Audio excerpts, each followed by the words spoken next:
A comienzos de 1942, apenas un año antes de ganarse el apodo de Ángel de la Muerte, Joseph Mengele era condecorado con la Cruz de Hierro de primera clase.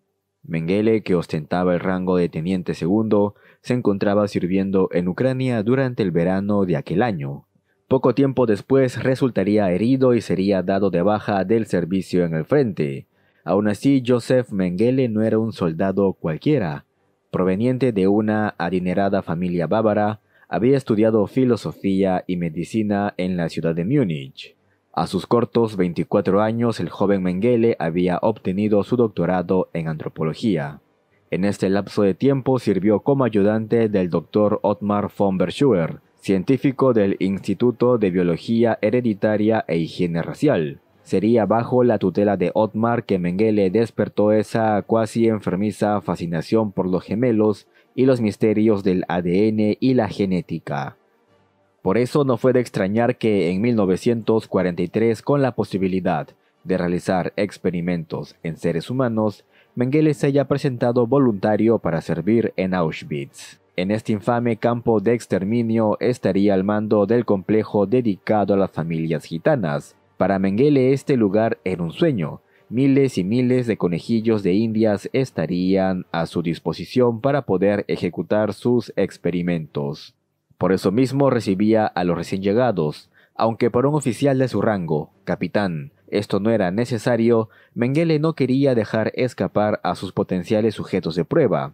Al interés por los gemelos se sumó su interés por los enanos, la gente con heterocromia y personas con anomalías físicas. En las plataformas de trenes de Auschwitz, Mengele se ganaría el apodo que lo acompañaría de por vida. Allí elegía a las personas aptas para trabajos forzados, los más frágiles como ancianos, niños demasiado pequeños o personas aparentemente mal de salud, eran enviadas a morir en las cámaras de gas. Por otra parte, el Ángel de la Muerte elegía a los desventurados que serían llevados al pabellón número 10 para experimentos humanos. Allí cientos de menores fueron sometidos a crueles experimentos. Mengele, intrigado por el color de los ojos, inyectaba dolorosas sustancias en las iris, buscando cambiar la tonalidad. Casi siempre esta situación terminaba en fuertes infecciones, cegueras y por supuesto la muerte del infante. Así pues, durante 2 años continuó realizando experimentos y enviando personas a la muerte, hasta que en enero de 1945 el avance del ejército soviético sobre Polonia obligó a evacuar el campo de exterminio. Cuando finalizó la Segunda Guerra Mundial, ¿quién diría que realmente Mengele sí llegaría a ser capturado por los aliados? Mengele de manera muy astuta se había entregado al ejército estadounidense portando uniforme de la Wehrmacht y no de las SS. Además, la decisión de no haberse tatuado el grupo sanguíneo en el brazo, al igual que otros miembros de esta organización, quizá le salvó de ser identificado y posteriormente enjuiciado. Mengele sería liberado en 1946 y reuniendo algunos documentos falsos, cambió su nombre al de Fritz Hollmann. Con el pasar de los años se dio cuenta que antiguos miembros del partido nazi y de las SS comenzaban a ser capturados y enjuiciados. Escaparía entonces a Génova en Italia, donde a través de la ruta de las ratas y con ayuda de la Iglesia Católica emigró en 1949 a la Argentina, bajo el nombre falso de Helmut Gregor. En tierras argentinas, Mengele comenzaría trabajando como carpintero en una granja en las afueras de Buenos Aires, pero esto iba a durar solamente poco tiempo. 2 años después, ya más establecido, pudo ejercer funciones de representante comercial para la empresa de su familia, por lo cual los próximos 4 años de su vida se repartieron entre Argentina y Paraguay. Sin embargo, Joseph Mengele era un hombre que llamaba demasiado la atención. Los rumores de su presencia en Sudamérica llegaron rápidamente a los cazadores de nazis, Simon Wiesenthal y Hermann Langbein, que comenzaron a recopilar información sobre su vida después de la guerra.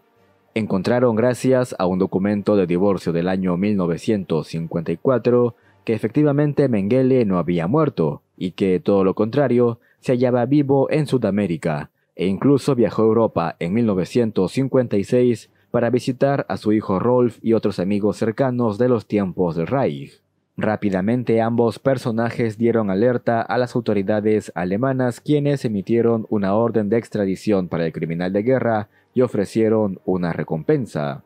El gobierno argentino de la época dilató el proceso y finalmente dio la orden de capturar a Mengele en junio de 1960, casi un año después. Joseph Mengele, ni tonto ni perezoso, y alertado por las corrientes neonazis del país, huyó a Paraguay, que en aquel momento se encontraba bajo la dictadura del general Stroessner.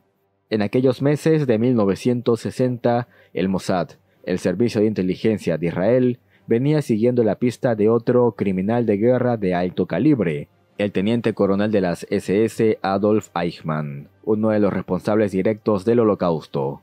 El grupo dirigido por los agentes Rafael Eitan y Peter Malkin debían tomar una decisión. Sabían que si capturaban a Eichmann, Mengele sería alertado de la presencia del Mossad en la Argentina. Y viceversa, si Mengele era capturado, Eichmann seguramente sería informado y escaparía. Al final los agentes tenían más pistas de dónde encontrar a Eichmann que de ubicar a Mengele. La captura de Eichmann y su posterior interrogatorio permitió conocer el apartamento donde Mengele se había escondido durante mucho tiempo. Los agentes pusieron la casa bajo vigilancia, pero nunca pudieron dar con él. Mengele ya estaba en Paraguay. Una vez ejecutado Eichmann, el Mossad se dirigió a Paraguay. Yasser Harel, jefe de inteligencia de Israel, afirmó durante una entrevista en 1985 que en los años 60 les había llegado información de que el Ángel de la Muerte se encontraba alojado en una finca paraguaya muy cerca de la frontera con Brasil. Mengele fue alertado por militares paraguayos de la presencia del Mossad. Esto lo llevó a ocultarse en Brasil. John Martin, corresponsal de ABC News, se entrevistó con el exoficial del ejército paraguayo Alejandro von Axein. Este le confirmó la información a Martin de que efectivamente Mengele había estado en Paraguay. A mí me confirmaron que 5 israelíes habían estado indagando por Mengele. Evidentemente eran del servicio secreto. Entonces le avisamos a Joseph que debía tener cuidado, afirmó Axein. John Martin también tuvo una entrevista con el general Stroessner. Este confirmó la información que ya todos sospechaban. Mengele había huido a Brasil. Pero ¿cómo el Ángel de la Muerte llegó a Brasil? Ayudado por el as de la aviación Hans Ulrich Rudel, Mengele contactó con Wolfgang Gerhardt, un conocido simpatizante neonazi que lo ayudó a instalarse en Sao Paulo y posteriormente adquirir una granja en las afueras de la ciudad. Desde este lugar continuó administrando diversos negocios que tenía en Paraguay y Argentina y adquirió otros en el mismo Brasil, todos bajo el nombre de Gerhardt.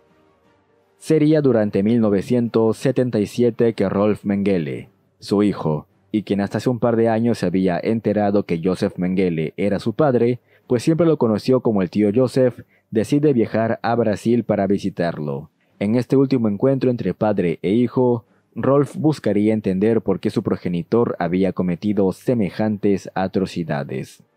El mismo Rolf afirma en una entrevista en 1986 que su padre le dijo que nunca sintió arrepentimiento por lo que hizo. No tengo el más mínimo deseo de justificarme, ni siquiera de disculparme por ninguna de mis decisiones, acciones o conductas a lo largo de mi vida. Aquella fue la última vez que ambos se vieron. Cuando regresó a Alemania, Rolf Mengele decidió usar el apellido de su esposa para poder tener una vida más tranquila. En la entrevista afirmó que él no tenía nada que ver con lo hecho por su padre, pero que sentía que lamentablemente cargaba con el peso del apellido. Durante los años 70 la salud de Mengele se agravó a pasos acelerados. Padecía de hipertensión, también de una infección al oído que le producía vértigos, y sobre todo y principalmente la tensión constante de saber que era buscado por el Mossad habían causado estragos en su salud mental. Mengele veía enemigos por todas partes. Aún así, Mengele visitó el día 7 de febrero de 1979 a los únicos amigos en los cuales confiaba plenamente en Brasil para pasar un día de playa. En la localidad costera de Bertioga, mientras nadaba, el Ángel de la Muerte sufrió un infarto cerebral y murió ahogado en las aguas brasileñas. Sería enterrado con el nombre de Wolfgang Gerhardt, una de las tantas identidades falsas con las que vivió los últimos años de su vida. Durante casi 10 años los avistamientos de Mengele por todo el mundo fueron reportados. Grecia, España, Argentina, Paraguay, Chile, Brasil. Incluso bien entrado 1985, Simón Wiesenthal creía que Mengele seguía con vida y ofreció $100,000 de la época a quien diera pistas de él. Las pistas llegarían, pero no por el dinero de la recompensa. La primera información llegaría por parte del matrimonio Klarsfeld, famosos cazanazis que años después se encargarían de llevar a la justicia al oficial de las SS Klaus Barbie. Pues bien, los Klarsfelds informaron que el hijo de Mengele, Rolf, había realizado un viaje a Sao Paulo, Brasil, en 1977 con un pasaporte falso. La segunda pista apareció gracias a una carta enviada a un antiguo oficial nazi prisionero. Esta carta fue enviada desde Paraguay y hacía mención de que alguien importante había fallecido en 1979 en Brasil. La tercera pista llevó al allanamiento de la vivienda de Hans Sellmayer, un antiguo trabajador de la empresa familiar de Mengele, quien se había encargado de hacer llegar dinero desde Europa a Brasil. Las autoridades alemanas se pusieron en contacto con la policía de Sao Paulo, quienes comenzaron a interrogar a los conocidos de Mengele en la ciudad. Estos finalmente admitieron que el hombre que había llevado la muerte a cientos de miles de personas y que había realizado perturbadores y atroces experimentos con seres humanos, principalmente niños, había fallecido 6 años antes en una soleada playa de Brasil mientras nadaba. Los interrogados llevaron a las autoridades a donde se encontraban los restos de Mengele. Allí estos fueron exhumados. Principalmente el examen forense se centró en su dentadura. La conclusión final fue que había probabilidades muy altas que aquellos sean los restos de Joseph Mengele. Poco tiempo después cualquier tipo de duda quedaría disipada. Rolf Mengele admitió que esos eran los restos de su padre, además de una muestra de ADN que terminó por cerrar definitivamente el caso.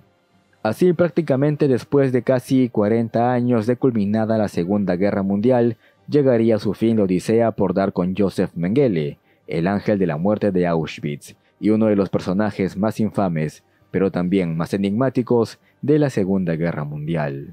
Hoy en día se podría decir que Mengele sigue en Brasil. La familia se negó a repatriar sus restos. Su cráneo se encuentra almacenado en el Instituto Forense de Medicina de Sao Paulo, y es empleado para dar clases a estudiantes de medicina. Punto aparte del tema, les recomiendo amigos bastante ver la película o leer el libro Los niños del Brasil. Básicamente trata de una historia ficticia sobre Mengele clonando niños a partir del ADN de Hitler. Una historia bastante interesante de leer o ver. En fin amigos, hemos llegado al final del video de hoy. No olvides dejar tu pulgar arriba, comentar, suscribirte y recuerda que ahora el señor YouTube activó la opción de supergracias. Así que si quieres apoyar el esfuerzo de guerra de este canal y de quien te habla, puedes donar el monto que tú desees. Nos vemos en un próximo video.